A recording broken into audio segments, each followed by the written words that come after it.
How's everybody doing? Good. Sorry, my first rodeo here. Very, very excited to get a win, not just for our team, but the fans. I appreciate everybody that came out and made this happen today. I thought the crowd was awesome, starting with the Illini walk to get dropped off in Grange Grove. I thought our players really reacted to that.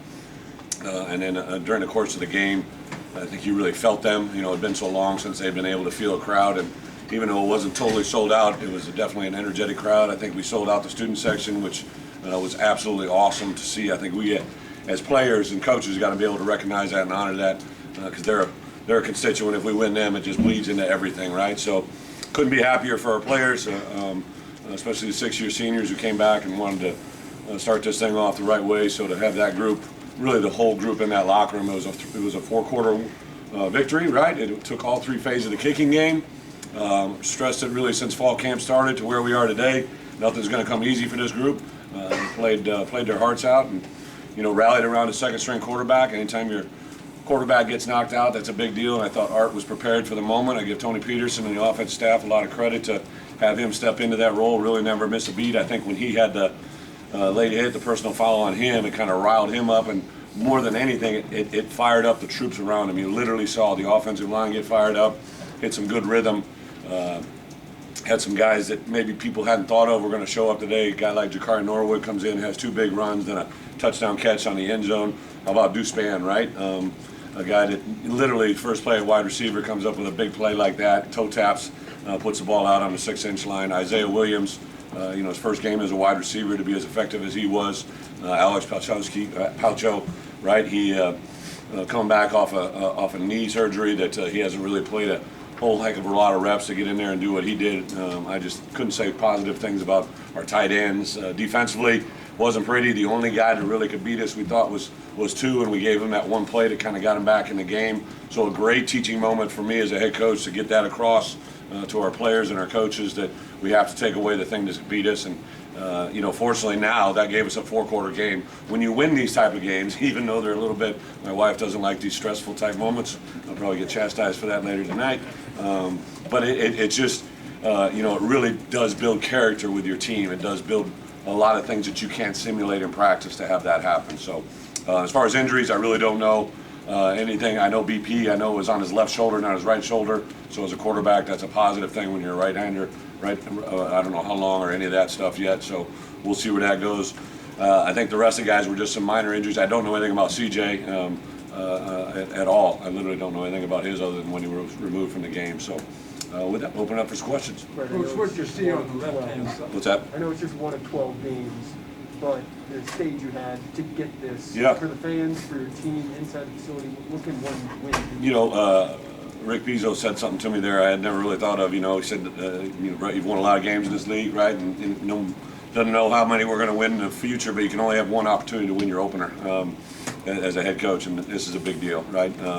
Give a lot of credit to Josh for letting me have this moment, letting me get this opportunity, and the kids to play their hearts out, because for me, this was a big one, right? To win from a recruiting standpoint, the Big Ten West. I've been preaching to our guys. One of our first team meetings, I said, hey, the last 5 Big Ten West titles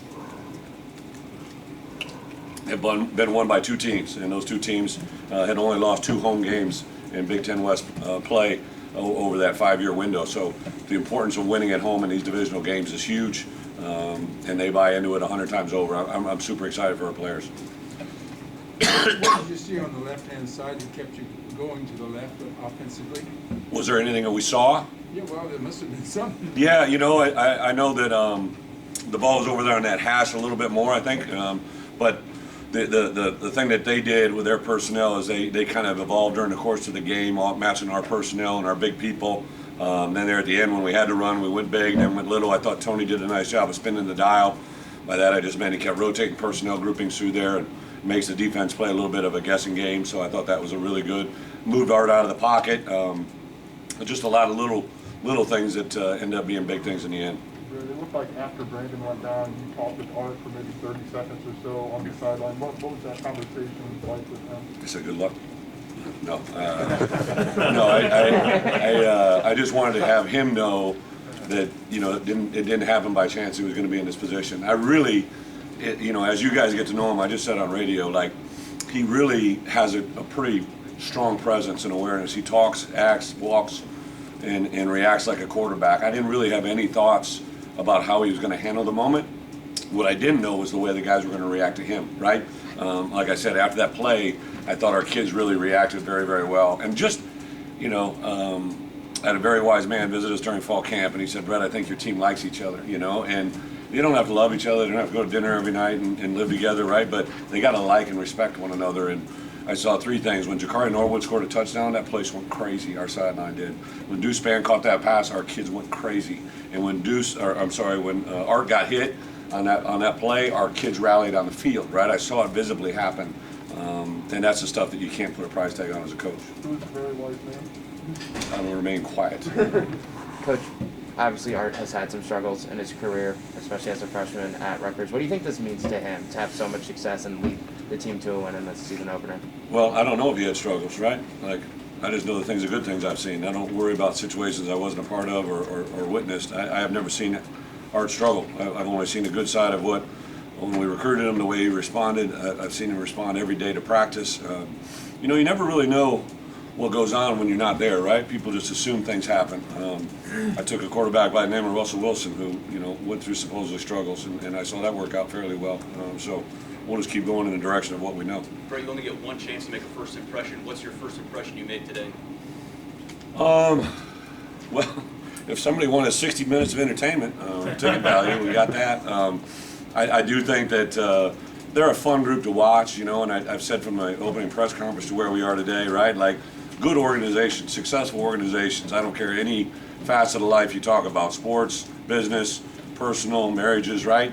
They represent the things that are important to that arena, right? And for us here at Illinois football, we got to be obviously interactive with our fan base. To have our student section sell out, check the box, right? To see the Champaign-Urbana community rally around our kids, check the box, right? I don't know what happened, out in the state or around on the TVs, but I think there's a lot of reasons to get excited. To see the crowd kind of grow here the last couple of weeks, ticket sales, and to get to where we are today, hopefully it's a positive step in the right direction. Coach, what do you think about Isaiah Williams? I mean, just putting him out in different scenarios, different packages, space. I mean, for him to, I guess, play that well, and also to just kind of keep it all in his head. The question about Isaiah Williams, just all the things we put him in today. Mm-hmm. Yeah, so Isaiah has exceptional football IQ, awareness. He's he's a kind of a quiet guy, as you guys know, but he has a very strong presence. Like, he's a little guy by nature, but you feel him when he walks in the room. You feel Isaiah Williams physically when he walks in the room.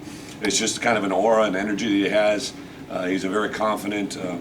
I don't want to get out of his personal business, but he's made some, I think, commitments in his personal life recently that you've just seen his glow even get bigger, and better. And I told Tony, like, about probably 2 weeks into fall camp, let's do some fun things with him. Let's do some things and put him in positions that people are going to have to worry about where he's at. So I think he's a guy that you can game plan around offensively, and vice versa. Now defense have to be aware of where he's at. What does this do for your confidence, knowing that Art was able to go out, make some big plays as a head coach and as a play caller, especially on offense?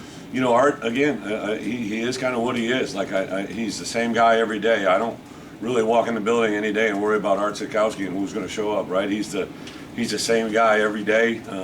I was coming up the sidewalk yesterday, just kind of blind random day in the middle of the day. I had to go do an event. I'm walking back or driving back, and he's just walking down the street. And he didn't even see me, and he's just he's just walking, smiling, carrying his book bag, and that's just kind of who he is, man. I think he's revigorated by his opportunity here. Whatever happened in the past, and he's just blessed to be in the opportunities in now. Do you feel like you did well defensively to get the amount of pressure you did on Martinez? Question is, what do we do well defensively? I do think that for the most part we played and catered around two, trying to do the things we had to do. We got really gassed at the end. We got to find more depth at the outside linebacker position to give Isaiah and OC a chance to get some spells. And we got guys there, Zeke and Seth, that I think can do that, right? We got a young guy, and Dwayne Johnson does, I think, can do some things as well. Defensively, they were opportunistic, right? The scoop, it wasn't just a fumble, right? It was a score fumble, right? That's a huge deal. Almost ended the game with Spoon over there on a nice play. He almost picked one off, backed up, if you remember that play. He was all over that out route. Spoon is a very, very talented player, and the great part about him, he's a great person, huge spirit, those are the things I know as a head coach you can kind of be like, oh, I got that guy now.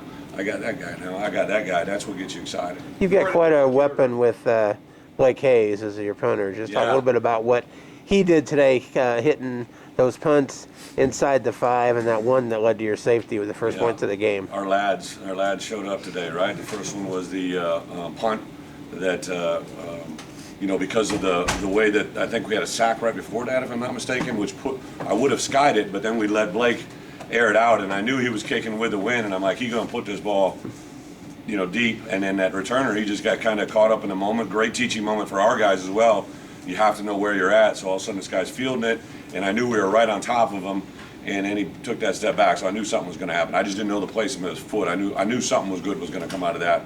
And then the other one that just kind of gets charted off, we had the personal foul when Crane kind of pushed the D lineman over the pile, and now we're kicking off from the 20-yard line, and the other half of the lads put that ball on the touchback was just awesome. And those guys, as a head coach, I can game plan around those kickers, and that's really special. Brett, look like you're fighting back tears on the field at the end of the game. Were the emotions especially unique today? Was I fighting back tears? No, I was just sweating. I definitely, I am an emotional guy. I get wound up, but I was just overly happy. Not only for my players, but I have a lot of family and friends in here for this game. That means a lot. Obviously, probably some of my parents are here, so you only get one opener. I give Josh credit. He made that happen for my folks. So I got 4 of my best friends in life that came, and then obviously my wife and my in-laws. So a lot of really cool things about this game day that you can't put a price tag on. What does a win like this on the national stage? I'll come back right back to you. What's that? What does a win like this, being on the national stage, the only game in town, how does that help in terms of not just the brand of Illinois, but recruiting? Yeah, so I've been talking about this game for a while, right? You guys are probably tired of me talking about having the opening kickoff of college football, and to have it be a win is just like the perfect ending, right? It's the perfect period at the end of the sentence about what we did today. Can't get overly excited about what it means or what it's going to do going forward, because we have a team, UTSA, that's coming in here that's got a lot of returning starters and won a lot of games a year ago. So we've got our work cut out for us, but it is a good end to the day. Thanks for coming back to me. Just being out there with a team that's yours again. Yeah. Does that start to kind of fill a 4-year void, and more than that, to win a game, considering the way the last one ended? I appreciate it, and I get it. I understand I'm the head coach, and that's probably why people say it's yours. But the more I say we and the family, like, I'm not just making it up. Like it's and I said this to the kids in the locker room, right? Like, a million great things to be excited about for me as a head coach, but for them as a players to see them get rewarded. They only have 12 guaranteed opportunities this year. As a head coach, I plan on being here a long time with many opportunities, but their windows are limited, right? And to only have 1 of 12, but to have it start this way is a very and again, the lessons we learned today were just worth their weight in gold. You couldn't script this any better for a head coach to have a learning experience for our players and our coaches. Last question. Obviously, CJ wasn't able to finish the game with what looked like a left leg injury, but what did you kind of see out of him that was impressive to you today? CJ's an opportunistic guy. He saw that scoop fumble, just had the presence to stand up. A lot of times guys will just grab that ball when they're on the ground, but he stood up and scooped and scored it. That's a pretty wise thing. All right. Thank you very much. Appreciate you guys.